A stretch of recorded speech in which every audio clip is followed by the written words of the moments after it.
Hi folks, you're with Tacitus today at your Pushback channel, and thank you for joining this audio live stream.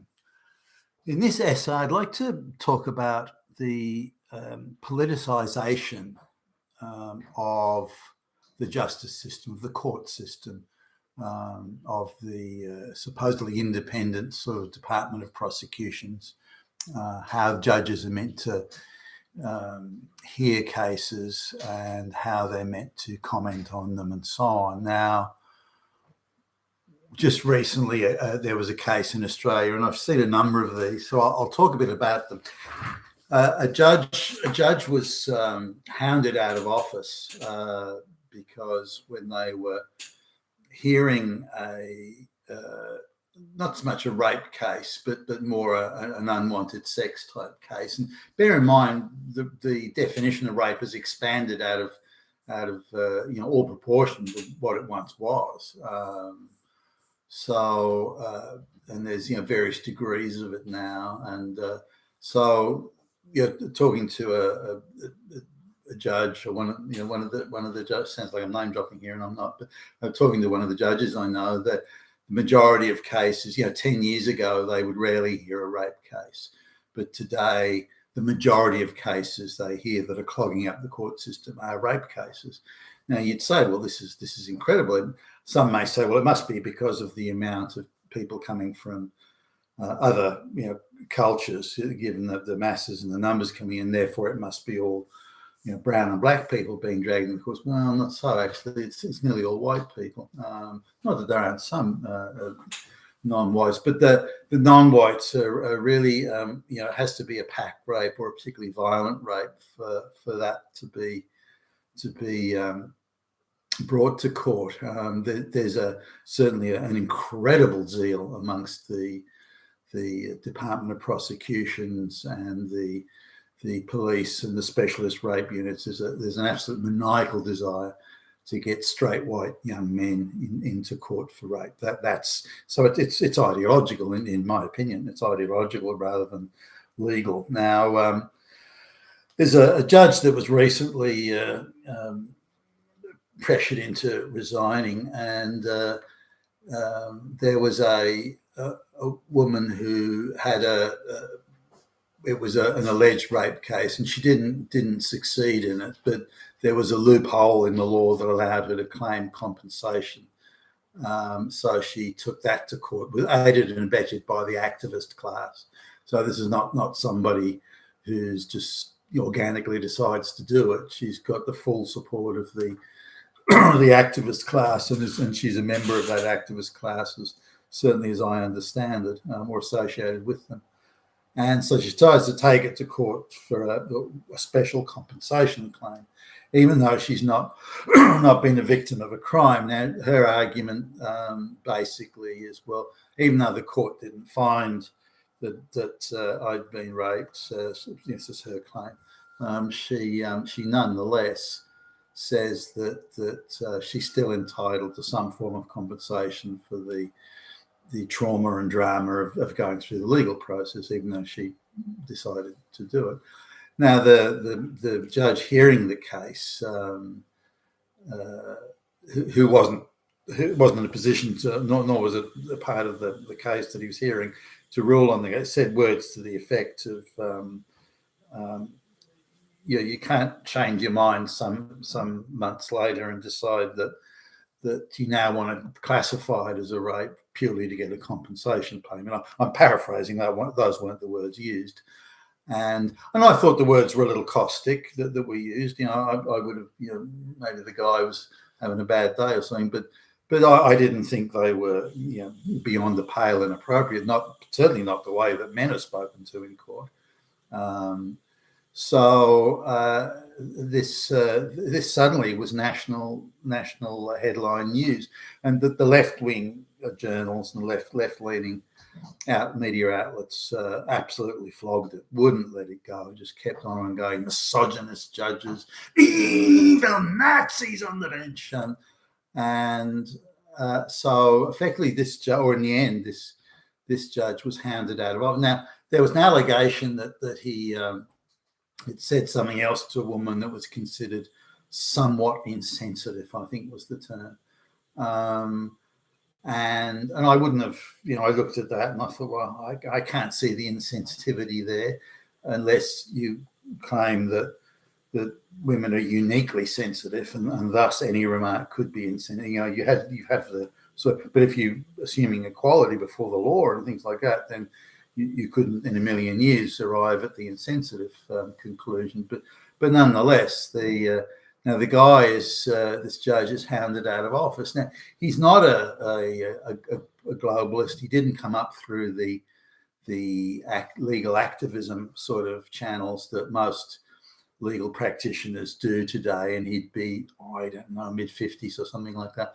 So he's one of these people that's on a judges who's on a list of, we'd rather he wasn't around, we'd rather get rid of him.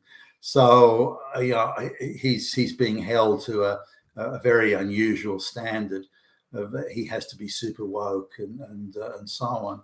Now this is not the first time this has happened. Another judge was hearing a rape case where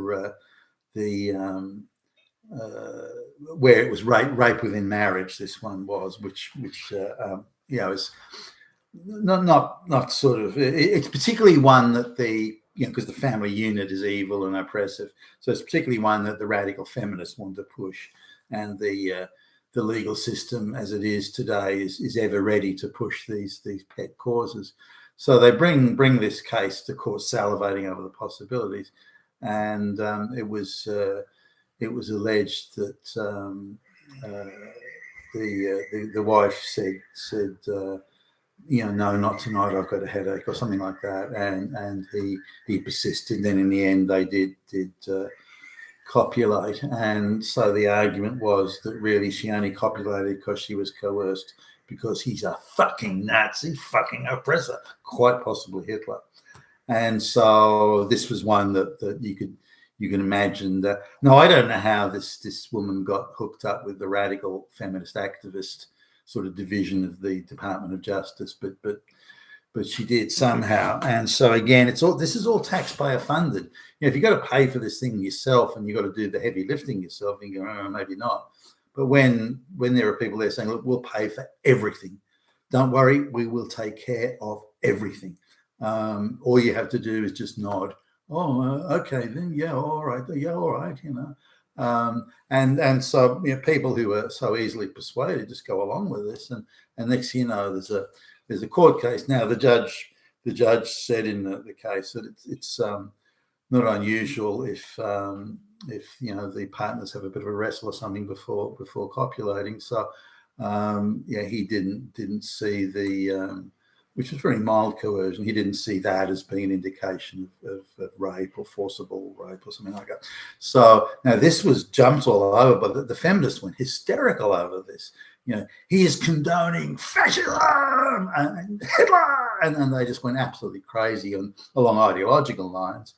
And they managed to get various politicians who love to pander to these radical activist groups, politicians to get up and say, judges like that should not be allowed in the legal system, and judges like this are clearly emulating Hitler, and so on. So all these things are getting made, and now the independence of the judiciary is absolutely key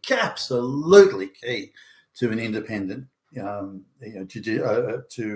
independent court system and independent judgments free from political interference. And there have been hundreds, if not thousands of years of very, very slow, organic, step-by-step development of the legal system to make it independent.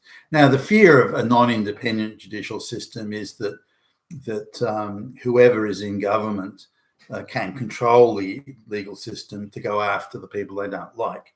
So all sides that potentially could hold that sort of power, all sides agree, well, it's better we have an independent judiciary, so that just because someone comes in government, they can't take it over and then use it to go and chase their political enemies, as we see now in the United States, blatant politicization of the justice system and the courts, in my view.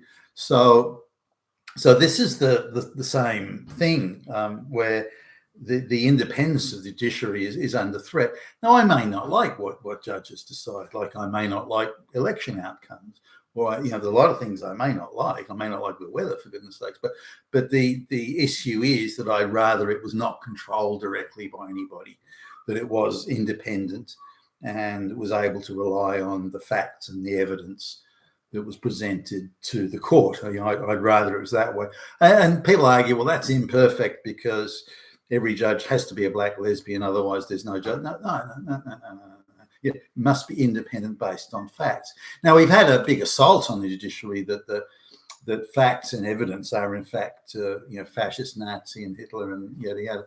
That the only way we can have justice is to have compensatory justice, considering people's race and gender and sexuality and so on, and that it's compensatory justice that can go back many hundreds, if not thousands of years. For example, one activist lawyer arguing a judge said, well, look, black women have been oppressed for thousands of years, so really we have to make legal decisions today to compensate black women for thousands of years of oppression. Oh, fuck. Now, that's how stupid and moronic and childlike the people that they're pumping out of law school are these days.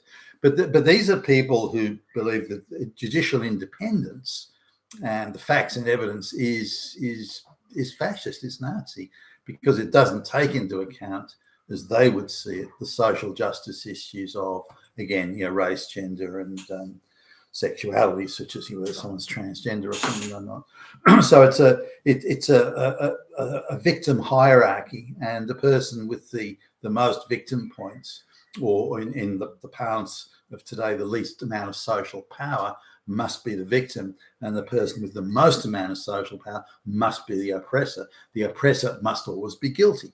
Now, ideology like that is insane. But the issue here is that judges that do not go along with that ideology and may make the mistake of making utterances that can be seized upon by the activist class, particularly the Department of Prosecutions, who have very, very tight connections into the body politic now. And we see that with the Democrat Party, the Department of Justice, the FBI, and all that sort of thing.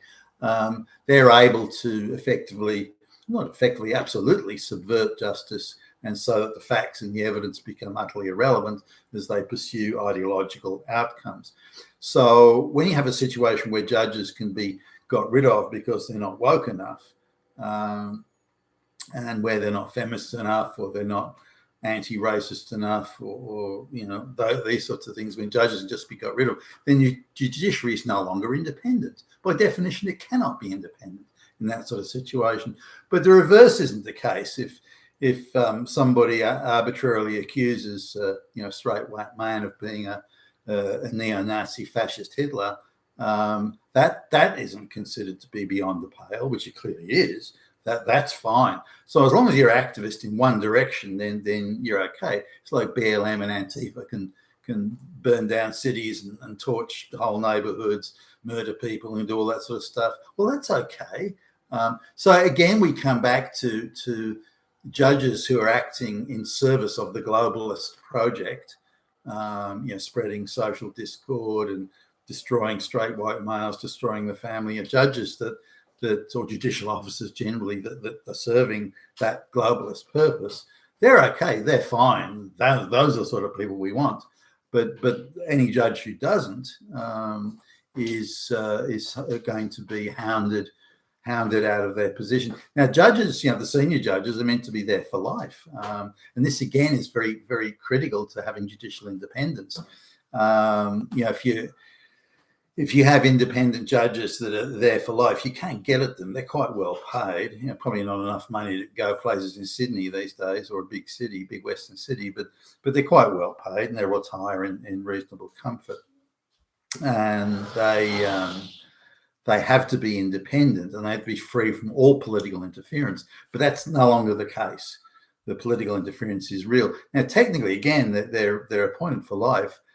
So what do they do to get these people to resign?